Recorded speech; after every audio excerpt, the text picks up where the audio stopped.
Hey, do you remember the critically acclaimed 1992 classic Home Alone 2, Lost in New York? For the SNES?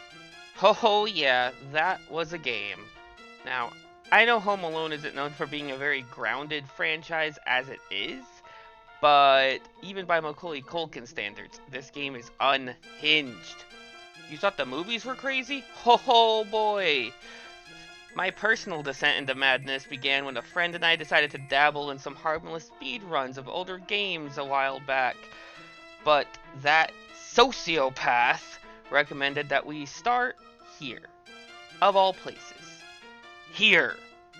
Now, we watched a single playthrough of this game before diving in ourselves to give us a little bit of preparation.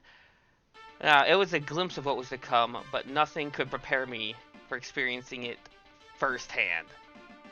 Now, Home Alone 2 Lost in New York for the SNES isn't just an accurate retelling of the film, but also social commentary on the current state of New York City 30 years ago.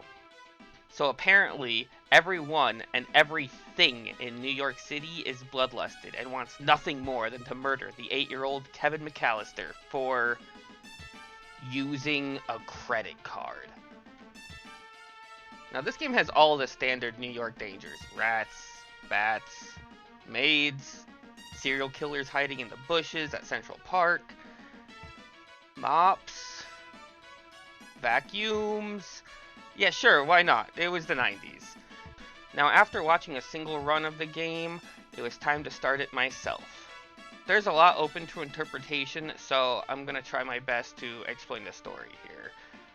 We start off with our main hero, Kevin McAllister, hanging around a hotel lobby when some man just walks up and strangles the child.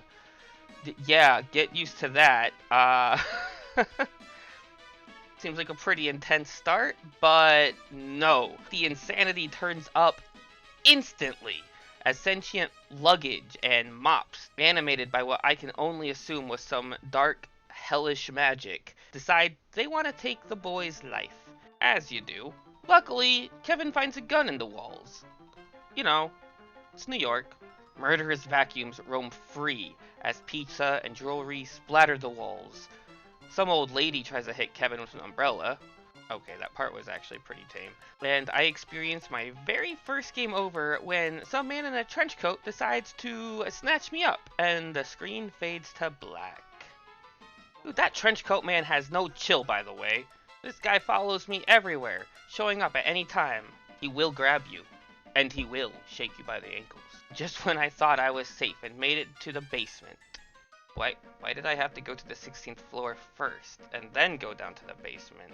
This game doesn't make any sense. I encounter my first boss. The trench coat guy again! What's his problem? I don't know what his coat is made out of, but it must be pretty good. He's just shaking off bullets and rockets and whatever I got, stopping at nothing until he can grab a child. My memory's a little fuzzy. I don't remember how Kevin dealt with this guy in the movie, so I ended up dying to this juggernaut over and over and over before just shooting him twice. Yep. Just hitting him twice really fast. I made that way harder than I needed to. Oh, whatever, I don't want to overthink it. After finally jumping over that embarrassing hurdle, Kevin runs through the basement kitchen, gets shredded by a dishwasher, and plays Mortal Kombat against a racially insensitive chef lobbing butcher knives at a miner. Once escaping the hotel, Kevin willingly jumps into the arms of the burglars from the first movie. Although, yeah, honestly, they do seem way safer than being murdered in a hotel. Anyways, somehow Kevin wanders into Central Park at 5 p.m. Don't worry about it, I'm sure the movie explains it better. Well, at least Kevin is safe now that he's free from the hotel employees, right? Wrong! Not even the sewers are safe. I mean, why would they be? It's the sewers. It's in these sewers, however, that Kevin meets the only person not trying to kill him. Some homeless lady. This is what film experts call foreshadowing.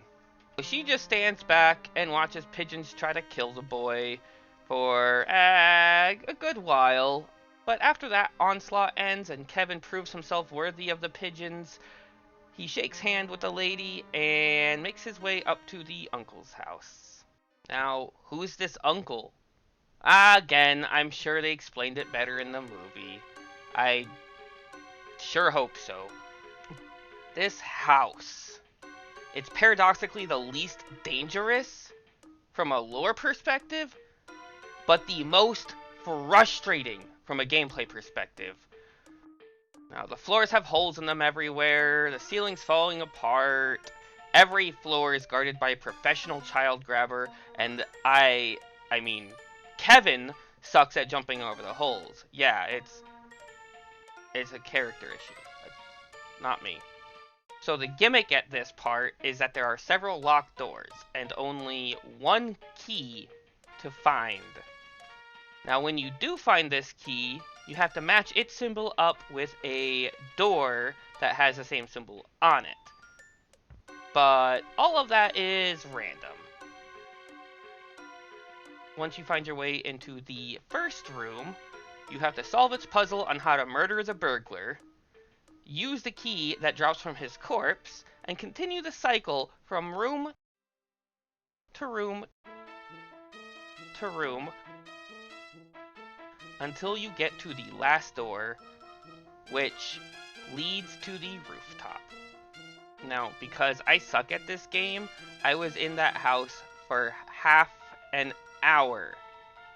In hindsight, it's actually the only part of the game that makes any sense. You got the usual Home Alone shenanigans with saw-level traps in every room that a young child uses to kill burglars with. Burglars that are actually the bad guys trying to hurt you.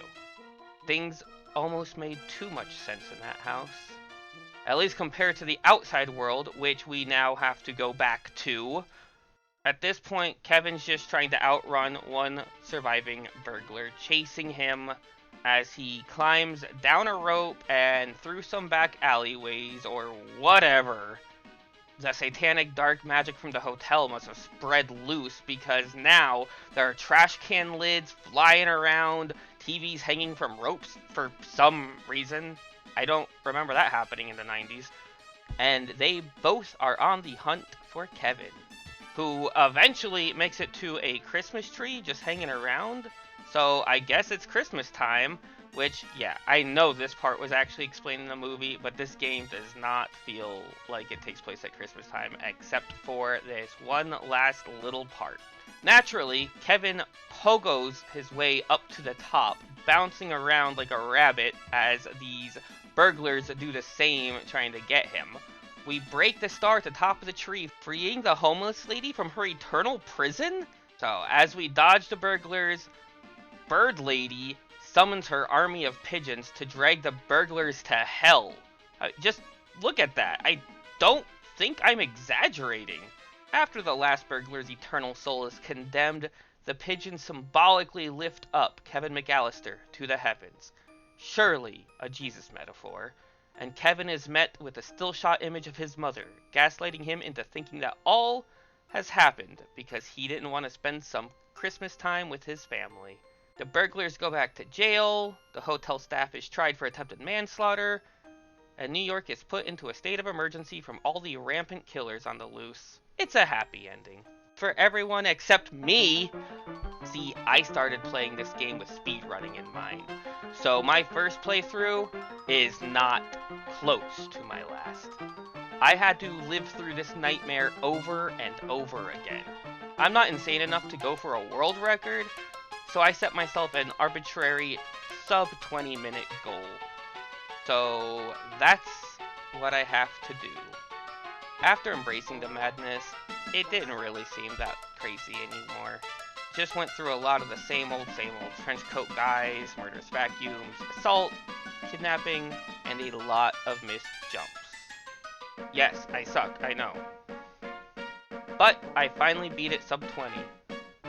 My personal best comes in at 16 minutes and 54 seconds, and no, it is not entertaining to watch. unless you'd like to see me just fail repeatedly for hours. But while yes, I probably could put my mind to it, shave off some time, get a better personal record, the truth is, I really don't care about this game anymore, and I'm ready to move on with my life.